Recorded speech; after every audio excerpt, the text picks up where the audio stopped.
Welcome to Nikhila homely talks. అందరూ ఎలా ఉన్నారు? ఈరోజు అయితే ఒక మంచి రెసిపీతో మీ ముందుకు వచ్చేసాను. అదేంటో తెలుసా? సంక్రాంతి పండుగకి అందరూ క్యాజువల్గా పిండి వంటలు చేసుకుంటారు కదా. సో అలానే మా ఇంట్లో కూడా మేము చేసుకున్నాం. అమ్మమ్మ చేతి అరిసెలు, అమ్మ చేతి మురికలు. సో ఇవి ఎలా మా అమ్మమ్మ చేశారని తెలుసుకునే ముందు నా ఛానల్ ఎవరైనా ఫస్ట్ టైం చూస్తుంటే ప్లీజ్ సబ్స్క్రైబ్ చేసుకోండి. ఫస్ట్ అయితే మన మురుకులు ఎలా చేస్తారో, అమ్మ ఎలా చేస్తుందో తెలుసుకుందాం. అమ్మ ఇక్కడ 2 కేజీల బియ్య పిండి తీసుకొని బాగా జల్లిడి పట్టింది. 2 కేజీల బియ్య పిండికి 1/2 కిలో వరకు శనగపిండి కూడా తీసుకొని అది కూడా జల్లిడి పట్టింది వేసుకుంటుంది. ఆల్రెడీ ముందు జల్లిడి పట్టింది కాబట్టి ఇప్పుడు ప్రత్యేకంగా ఏం జల్లిడి పట్టలేదు.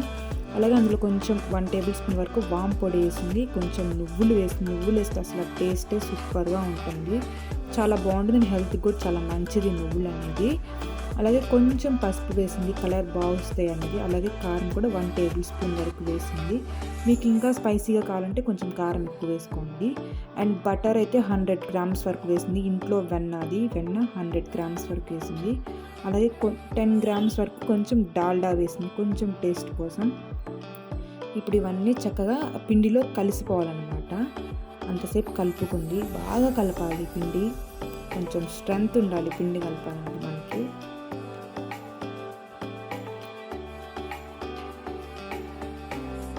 సో పిండి, ఈ ఉప్పు కారం ఇదంతా పిండిలో బాగా కలిసిపోయేంత వరకు కలుపుకొని ఇది 1 లీటర్ వరకు వాటర్ని వేడి చేసుకుంది అనమాట. బాయిల్డ్ చేసింది. ఆ వాటర్లోనే మనకి సాల్ట్ అయితే వేసేసింది.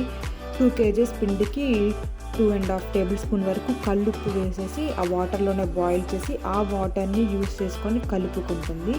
అప్పుడు మనకి జంతికలు అది మురుకులు అనేవి క్రిస్పీగా బాగా వస్తాయి అన్నమాట, గుల్లగా. సో ఇలా పిండి బాగా కలపాలి, మెత్తగా కలపాలి, పట్టుకుంటే ఇలా మౌల్డ్ అయిపోవాలంట, మెత్తగా కలపాలి. ఇలా పిండి బాగా కలిపేసి దాని మీద మూత పెట్టేసి ఒక 5 మినిట్స్ రెస్ట్ ఇచ్చేసంటే పిండి సెట్ అవుతుంది అన్నమాట. సో ఈ లోపల ఏం చేసామంటే బాండి తీసుకొని ఆయిల్ వేసి ఆయిల్ హీట్ చేసుకుంది. సో ఇప్పుడు మురుకులు గొట్టంలో పిండి పెట్టుకుంది. మేము చూసాం కదా, స్టార్ తీసుకొని స్టార్ది అందులో పిండి ఫిల్ చేసేసి ఇలాగ నూనెలో వేస్తాం అన్నమాట, రౌండ్గా పెద్ద చక్రం లాగా. మీకు మామూలుగా సారలకి చిన్న పెడతారు కదా, అలా అయినా వేసుకోవచ్చు. చిన్న చక్రాల్లా వేసుకొని అలా అయినా ఫ్రై చేసుకోవచ్చు. సో మీ ఇష్టం షేప్ అనేది. సో ఇలా ఇస్తుంది అమ్మ అయితే. నూనె మనకు బాగా కాగినాకే మనం నూనెలో వేసుకుంది.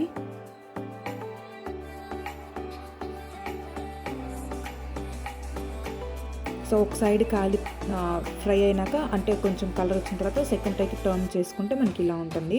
సో మనం కారం తక్కువ వేసాం కాబట్టి ఎంత పెద్ద కలర్ రావు. సో ఇలానే ఉంటాయి. సో ఎన్ని టేస్టీ బటర్ మురుకులు అయితే రెడీ అయిపోయాయి. ఇప్పుడు అమ్మమ్మ అరిసెలు ఎలా చేసిందో చూద్దాం. అమ్మమ్మ చేతి అరిసెలు ఎంత అద్భుతంగా ఉంటాయి. సో అరిసెలకి 2 రోజులు 24 అవర్స్ ముందే బియ్యాన్ని బాగా కడిగి నానబెట్టేసి పిండి మరికిచ్చి పిండి మరేయించుకొచ్చింది. మామూలుగా అయితే కొడతారు పల్లెటూరులో. సో ఇప్పుడైతే కొట్టే ఛాన్స్ అవైలబిలిటీ లేక మేము మరేయించుకొచ్చాం. 2 కేజెస్ అది మరేయించేసి ఇప్పుడు బెల్లం 2 కేజెస్కి 1.5 కేజీ బెల్లం, ఇలా అరిసెల బెల్లం ఉండదు, జిగురుగా ఆ బెల్లం మాత్రమే తీసుకోవాలి. చాలా ఫ్రెష్గా ఉండాలి. మీకు ఏమైనా నలకలు ఉన్నాయి అనిపిస్తే పాకం కొంచెం మెల్ట్ చేస్తుంటే బాయిలింగ్ వచ్చినాక దాన్ని వడగట్టేసారంటే దాంట్లో ఏమన్నా నలకలు ఉన్నా పోతాయి అన్నమాట. ఇప్పుడు మనం అరిసెల పాకం చూద్దాం. మెయిన్ ఇంపార్టెంట్ ఇందులో ఇదే అనమాట. సో 1.5 కేజీ వరకు బెల్లం తీసుకున్నాం కదా, ఆ బెల్లం ఒక గిన్నెలో వేసేసి ఒక 2-3 టేబుల్ స్పూన్స్ నెయ్యి వేసేసింది అమ్మమ్మ. ఇప్పుడు నెయ్యి కొంచెం 1.5 గ్లాస్ వరకు వాటర్ కూడా వేసింది. అంటే 1.5 టీ గ్లాస్ వాటర్ వేసేసి బాగా బెల్లాన్ని ఇలా మెల్ట్ చేసుకోవాలి. మనకి ఏంటంటే అరిసెల పాకం కలుపుతూనే ఉండాలి, లేదంటే అడుగంటేదాన్ని మనకి అరిసెలు టేస్టీగా ఉండవు. సో చక్కగా కలుపుతూనే ఉండాలి. అది టెడ్తో కలిపితేనే మనకి కలుపుకోవడానికి ఈజీగా ఉంటుంది. చూసారు కదా, పాకం అయితే బాయిలింగ్ స్టేజ్కి వచ్చింది. ఇక్కడ నుంచి మనం ఇంకా జాగ్రత్తగా ఉండి కలుపుకుంటూనే ఉండి మధ్యలో పాకం చెక్ చేసుకుంటూ ఉండాలి. అరిసెలకి మనకి ఉండపాకం రావాలి. అది కూడా చూపిస్తాను మనకి ఎలా ఉంటుందనేది.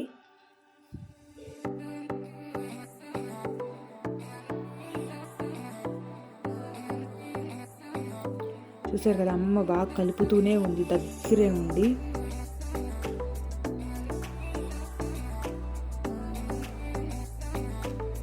ఇప్పుడు ఒకసారి అమ్మమ్మ పాకం అయితే చెక్ చేస్తున్నాను అనమాట. సో చూసారు కదా, పాకం ఇంకా రాలేదు, అది తీగగానే ఉంది. సో మనకి కరెక్ట్ స్టేజ్ కాదనమాట ఇది. మళ్ళీ వేసేసి అందులో మళ్ళీ బాగా కలుపుతుంది. ఇలా మనం చెక్ చేసుకుంటూనే ఉండాలి. పాకం రావడం ఎంతసేపు అండి, 1 or 2 secondsలోనే వచ్చేసింది. మనం అందుకే దగ్గరే ఉండాలి.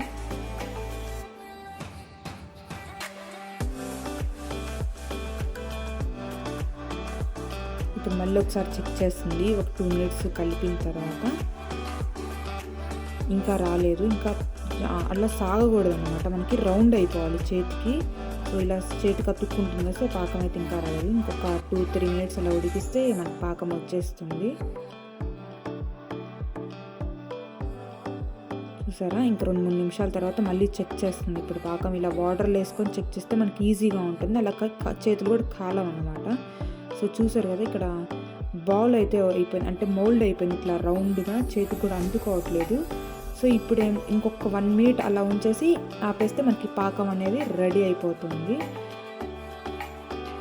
అలా మనకి చేతికి అందుకోకుండా ఉండైపోవాలి. సో పాకం రెడీ అయిపోయిన తర్వాత ఇలా ముందుగా మనం అరిసెల పిండి రెడీ చేసుకున్నాం కదా, ఆ బియ్య పిండి ఆ పాకం వేసి ఇలా ఒకరు పోస్తుంటే ఒకరు కలుపుతూ ఉండాలి. సో అరిసెలు చేసేటప్పుడు ఇద్దరు ఖచ్చితంగా కావాలి, అప్పుడు ఈజీగా అయిపోతుంది. కలిపేటప్పుడు కూడా చాలా బలంగా గట్టిగా కలపాలి, ఎందుకంటే ఉండలు ఉండకూడదు. ఉండలు ఉంటే ఏంటంటే మనం అరిసెలు చేసి నూనెలో వేసేటప్పుడు హోల్స్ రావడానికి అవకాశం ఉంటుంది. సో అందుకే గట్టిగా స్ట్రాంగ్గా ఉండలు లేకుండా నీట్గా చక్కగా కలుపుకోవాలి మన అరిసెల్ని. సో అరిసెలు చలిమిడి అయితే ఇప్పుడు రెడీ అయిపోయింది మనకి ఆల్మోస్ట్. ఒకవేళ మీకు పాకం కనుక జావ్ అయిపోయి లేత పాకం అయిపోయి అరిసెలు ఈ చలిమిడి అయితే లూజ్గా ఉందనుకోండి, ఒక 1/2 hour అలా పాకం పెట్టేసారంటే గట్టి పడుతుంది. లేదంటే మీకు అక్కడ ఎక్స్ట్రా పిన్ ఉంటే ఆ పిన్ అయినా కలుపుకోండి. సో మనకి అరిసెలు చలిమిడి అయితే రెడీ అయిపోయింది. ఆయిల్ హీట్ అయినాక ఒక్కొక్క అరిసె ఇలా షేప్ చేసుకొని నూనెలో వేసుకోవాలి. మీకు అరిసెలో ఇంకా నూనె ఉంది అనిపిస్తే ఇలా మా నాన్న ట్రిక్ చెప్పాడు నాకు. పూరి ప్లేస్లో అలా అరిసె పెట్టి ఇలా ఒత్తేసారంటే ఎక్స్ట్రా ఆయిల్ కూడా మనకి ఏంటంటే పోతుంది. సో మనం ఆయిల్లెస్ ఫుడ్ తినొచ్చు, మనకి బరువు కూడా పెరగరు. ఇదొక టిప్, మీకు అవసరమైతేనే ఉపయోగించుకోండి, లేకపోతే లేదు. మీకు ఆయిల్తో ఇష్టమైతే అలానే తినండి. ఇంకా ఎక్సెస్ ఆయిల్ మీకు అవసరం లేదు అనుకున్న వాళ్ళు ఇలా చేయండి, చాలా బాగున్నాయి, టేస్ట్ మాత్రం కూడా డౌట్ లేదు. ఇలా అరిసెలన్నిటి తీసిన వెంటనే ఒక పేపర్ ఇలాగా ఆరబెట్టేస్తాము, ఎందుకంటే షేప్ అవుట్ అవ్వకుండా ఉంటాయి అన్నమాట.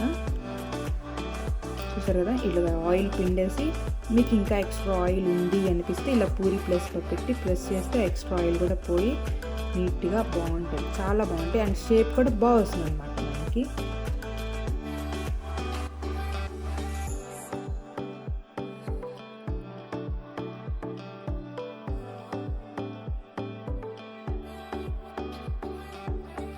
సో చూసారు కదా, ఇలా అమ్మమ్మ అరిసెలు అండ్ అమ్మ మురుకులు చేసేసింది ఈ పండగకి, సంక్రాంతి పండగకి. మరి మీరు ఏం పిండి వంటలు చేసుకున్నారు అనేది నాకు కామెంట్ సెక్షన్లో కామెంట్ చేయడం మర్చిపోకండి ఫ్రెండ్స్. మళ్ళీ నెక్స్ట్ వీడియోలో ఇంకో మంచి బ్లాగ్తో కానీ ఇంకో మంచి కుకింగ్ రెసిపీతో మీ ముందుకు వచ్చేస్తాను. Until then take care, bye bye, have a good day. And నా ఛానల్ ఇంతవరకు ఏమైనా సబ్స్క్రైబ్ చేసుకోకపోతే ప్లీజ్ సబ్స్క్రైబ్ చేసుకోండి అండ్ లైక్ చేయండి, షేర్ కూడా చేయడం అస్సలు మర్చిపోకండి. బాయ్.